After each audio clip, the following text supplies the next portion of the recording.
early motherhood is like a recipe for libido disaster. It's Yeah. just like all the elements lead to losing that.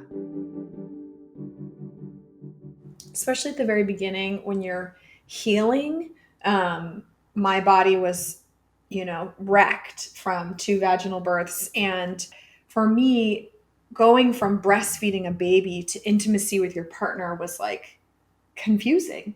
It's like it used to be that your breasts were these sexual things, and now they're like feeding a human, which you love and care for, and is basically sitting on your body all day. And then to like put that baby down to sleep and try to engage in intimacy with your partner was very, very confusing for me.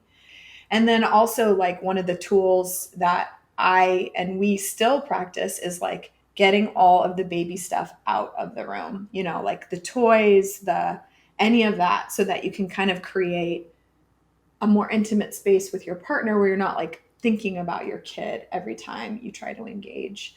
Like that kind of stuff was really on top of mind when you were talking about sex and intimacy. For you, that the change in identity thing, I think, was really important, right? Like Yeah. you experiencing yourself as a mother Yeah. relative to sex was very different. Like it seems like anything that reminds you of being a mom is kind of a turnoff. Yes. Super turn off. Yes.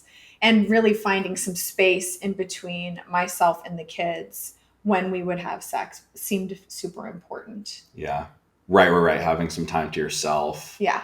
Yeah, because you have, let me know if I'm representing this accurately, but you seem to have that style where you need distance to kind of grow desire for me, whereas Yes. I'm just sort of desiring Always you all the ready. time. But Yeah. yeah. Yeah, definitely the self-care, like baths, time alone, reading, like time not touching anybody was really big for me. Like that touched out thing, which you dress Yeah. in the is such a big thing and actually can go on for a long time. I have a friend who just shared she's a 10-year-old and she still feels touched out. So it's like Mm. this is a thing that you want to give your kids. You want to give them love and affection and touch. But I think if you want to fill up that battery again for your partner, for me at least anyways, it was about being alone, having a bath, exercise, time outside, all of that to sort of be able to engage in a passionate way with my partner.